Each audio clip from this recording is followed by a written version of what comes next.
Welcome back to Balancing Acts. We're talking with Kirk Jaffe.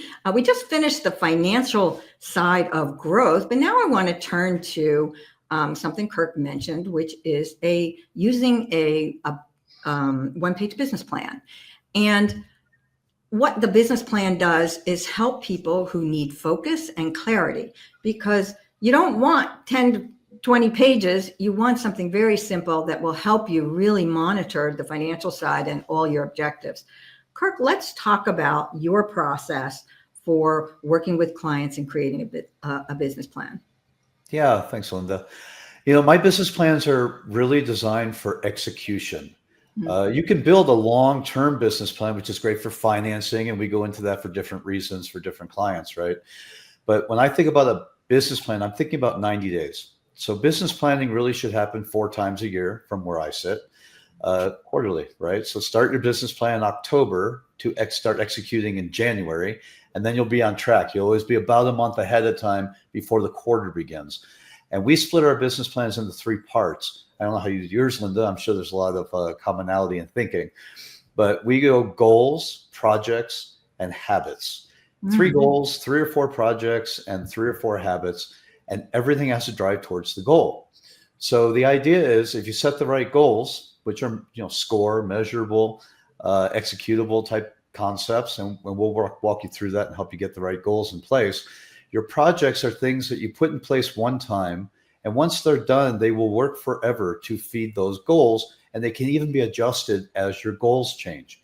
Now, your habits are something that you have to go through every day, and we all have to get up every day and do things that need to be done to make sure the business is moving the big rocks. I think we all get caught in the email, we get caught in answering phone calls, and sometimes we miss out on what are the really high payoff items that we can do on a regular basis to make sure we're finishing our projects and reaching our goals. That's great. It is a little bit different, although I think we probably so much goes into planning.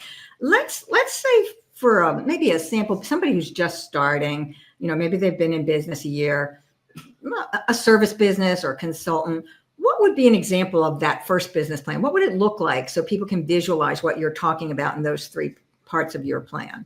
Yeah, I'm working with a business mindset coaching platform right now that I've known for years. They're a terrific company, but they are on the roller coaster. They're up, they're down, they're sideways. They can't seem to keep it on the tracks, So I worked with them last week, and we created a business plan. What do you need? Well, we need $250,000 in the next 90 days. And that's for a lot of variety of reasons for their business, but that's their goal, $250,000. Great. Well, what's your project? Well, we need to come up and reestablish our program, because right now we have 18 different programs that we're selling, and none of them are making money, and we can't service all those programs because we don't have enough staff anymore to make that work. So we worked with them to really drill down on what are their programs. Took them from 18 programs down to 2 programs, along with 15 bonuses. So that's the project. How do you reorganize that platform, that offering, and that pricing model so that we can take it from 15 or 18 down to 2 that are going to be high profitable?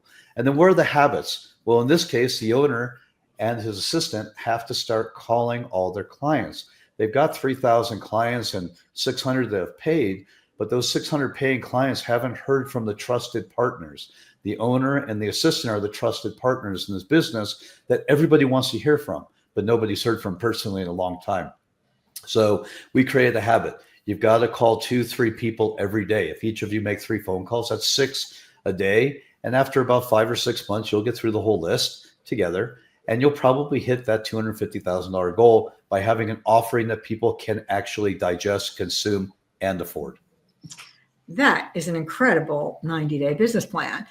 So just going from 18, getting it down to 2, I understand, they're adding some bonuses, so that helps.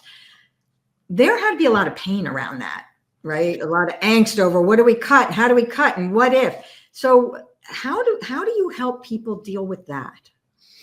Yeah, it's a process of planning. It's looking at the P&L, it's looking at past business plans, it's looking at ROI on past projects. This particular company has spent $300,000-$400,000 a year over the last 5 years on social media marketing campaigns. And when we really drilled down on that, what we found out was they didn't make any money, which, by the way, is typical for all small businesses that are running social media marketing campaigns. That's a marketing and branding concept, not an income generating project. And people don't understand that. So taking them through the numbers and really explaining to them how their actions are impacting their bottom line and how their offerings are impacting their bottom line is really what makes a difference. And it takes some time.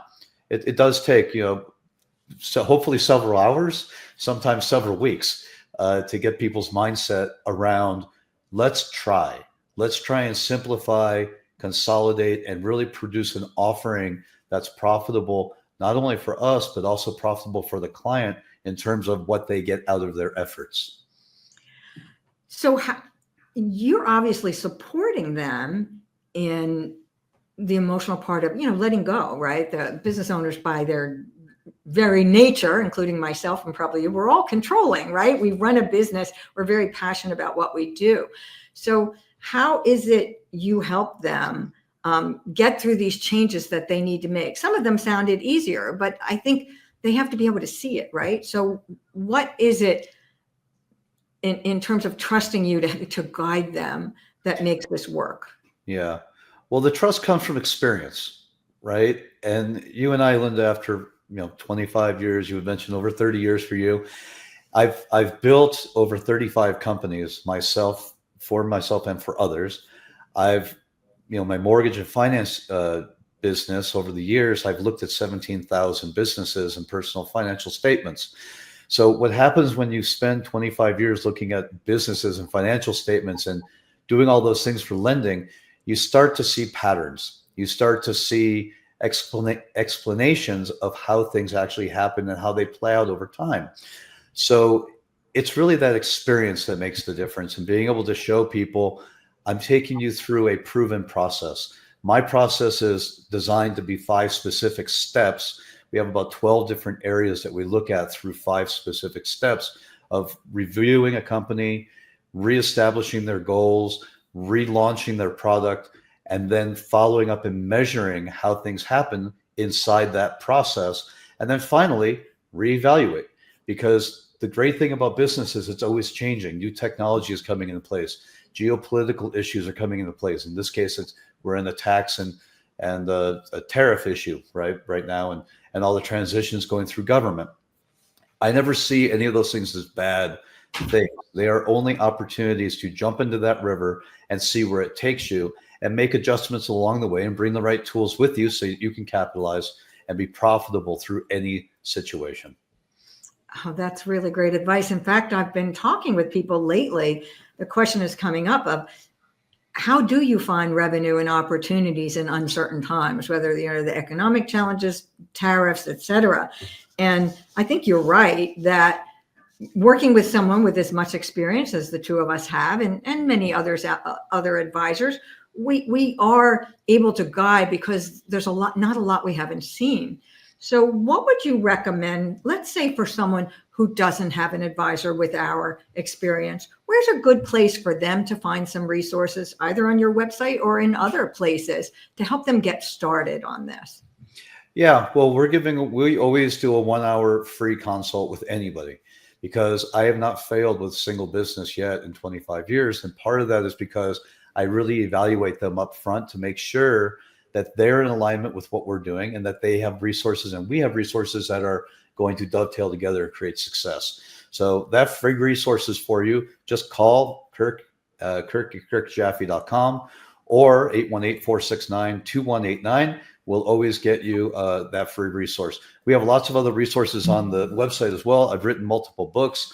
Those allow us for download about how to build relationships, how to evaluate your advisors, how to get financing. All these types of things are available. And also some mindset tools are available on the website as well. Or if they just reach out to me, I'm happy to send them over. No problem.